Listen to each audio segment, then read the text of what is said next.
আজকে কি রান্না হচ্ছে বউ? এই তো এগ চিকেন ফ্রাইড রাইস আর লাল লাল ঝাল ঝাল চিকেন কারি। তাহলে আমি ভিডিও বানাচ্ছি। হ্যাঁ, ভিডিওটা বানাও তাহলে।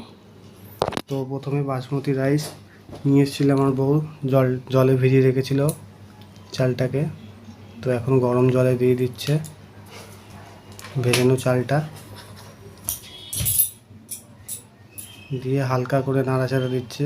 বুঝতে পারছো বাসমতি রাইসের চালগুলো বড় বড় হয়, খুব নরম হয়, টোকা লাগলে ভেঙে যায়। তো ওপর থেকে দিয়ে দিল 1 চামচ সাদা তেল, যাতে রাইসটা ঝরঝরে হয় সেই কারণে। দিয়ে ঢাকনা চাপা দিয়ে দিল।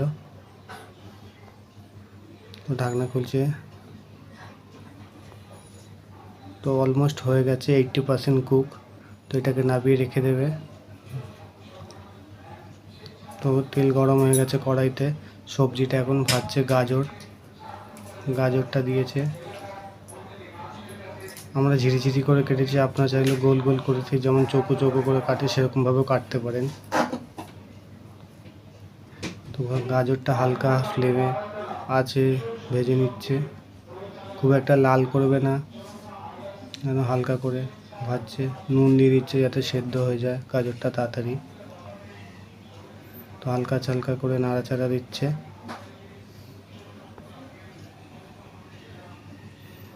তো এবার কেটে রাখা ক্যাপসিকামগুলোও দিয়ে দিচ্ছে এর মধ্যে, সব একসাথে ফ্রাই করবে।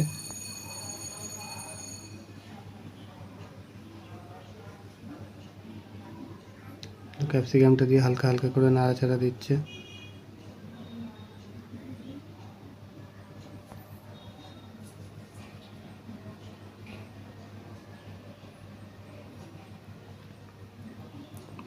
তো অলমোস্ট কুক হয়ে গেছে সবজিটা, দেখতেই পাচ্ছ তোমরা। এবার তুলে নেওয়া হচ্ছে একটা পাত্রের মধ্যে। তো এই তেলটার মধ্যেই ডিম দিয়ে দিচ্ছে, যেহেতু এগ চিকেন ফ্রাইড রাইস করছে সেই কারণে। তো ডিমটাকে ভেজে নেবে এর মধ্যে। তো 3টে ডিম দিচ্ছে, আপনারা চাইলে 4টেও দিতে পারেন, অসুবিধা নেই। যত পরিমাণ বেশি হবে তত টেস্টি হবে।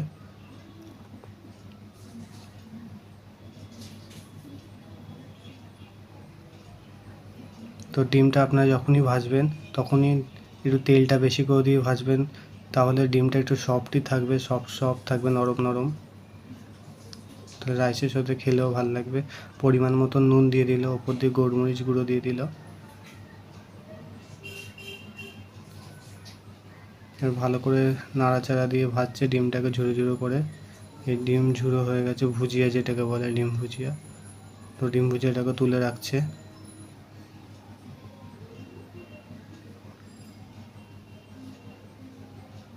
তেল গরম হয়ে গেছে, এদিকে ম্যারিনেট করা চিকেনটা দিয়ে দিচ্ছে। আর আপনাদের বলে রাখি, ম্যারিনেট করা হয়েছিল হলুদ, কাশ্মীরি রেড চিলি পাউডার আর নুন দিয়ে, একটু সর্ষের তেল দিয়ে ম্যারিনেট করে রাখা হয়েছিল 10-15 মিনিট। তো সেটাকে এখন তেলের মধ্যে ফ্রাই করে নিচ্ছে। তো ওপর থেকে গোলমরিচ গুঁড়ো দিয়ে দিল একটু ঝালের জন্যে।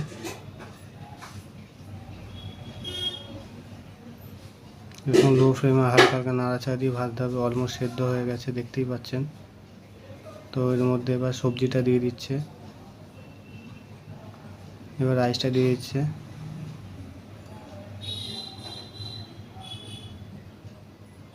দিয়ে হালকা নাড়াচাড়া দিয়ে মিক্সিং করছে। এবার ডিম ভুজিয়াটা দিয়ে দিচ্ছে ওপর থেকে, দিয়ে ভালো করে লো ফ্লেমে এটাকে নাড়াচাড়া দিয়ে মিক্সিং করতে হবে। রাইসটাকে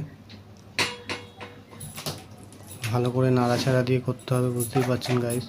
যত ভালো করে নাড়াচাড়া দেবেন, দেখুন আমাদের অলমোস্ট হয়ে গেছে ফ্রায়েড রাইস। ওপর দিয়ে গোলমরিচ গুঁড়ো দিয়ে দিল টেস্টের জন্যে, একটু ঝাল হবে। আপনারা চাইলে এর মধ্যে কাঁচা লঙ্কা কুচিয়েও দিতে পারেন, চিনিও দিতে পারেন, বাট আমরা সব দিইনি, কারণ লাল লাল ঝাল চিকেন কারির সাথে এরকম ফ্রায়েড রাইস ভালো লাগে। তো এদিকে ফ্রায়েড রাইস কমপ্লিট হয়ে গেছে গাইস। এখন গরম তেলে দিয়ে দেওয়া হচ্ছে গোটা গরম মশলা,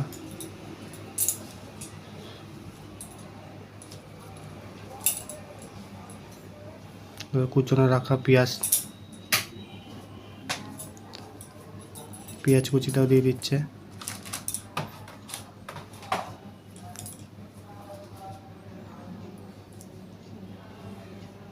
পেঁয়াজটাকে হালকা ভাজে, বেশি লাল করলে হবে না, 40% পেঁয়াজটাকে ভেজে নিতে হবে।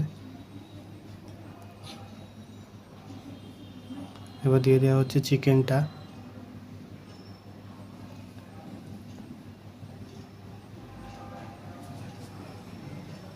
এরকমভাবে আপনার বাড়িতে ট্রাই করবেন, চিকেনটা অতি সুন্দর হবে, অসাধারণ খেতে হবে।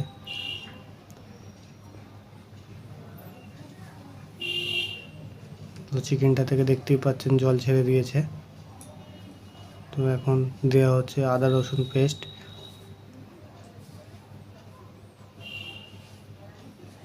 এটাকে ভালো করে কষিয়ে নিতে হবে আদা রসুন পেস্টটাকে, যাতে রসুন গন্ধটা না ছাড়ে।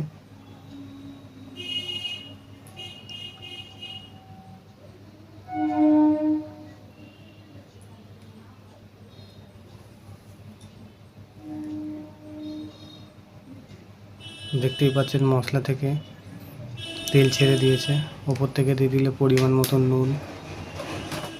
আপনারা চাইলে তেল মশলা বাড়াতেও পারেন, আমরা মশলা কম খাই যেহেতু অল্প অল্প দিলাম, আপনারা একটু বেশি বেশি দিতে পারেন।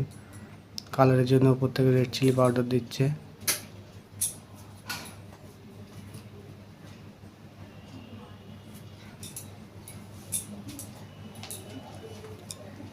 একটু ভালো করে কষিয়ে নিতে হবে। এবার 2 চামচ টক দই নিয়ে নিচ্ছে এখানে।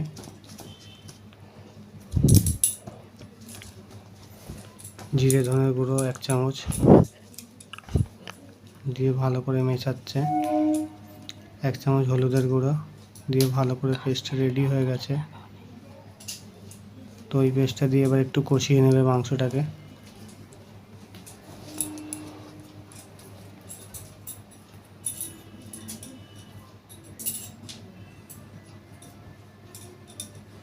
দেখতেই পাচ্ছেন চিকেনটা আমাদের 50% হয়েই গেছে। এবার দিয়ে দিচ্ছি আলু, আপনারা চাইলে নাও দিতে পারেন আলু। এবার আলুটাকে দিয়ে ভালো করে কষিয়ে নিতে হবে মাংসটাকে।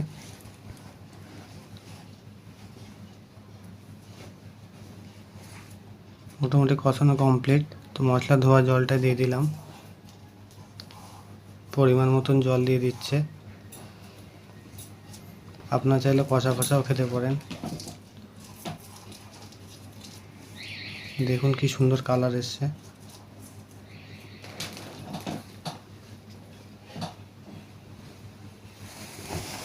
একটু ভালো করে নাড়াচাড়া দিয়ে 20 মিনিট এরকমভাবে রেখে দিতে হবে।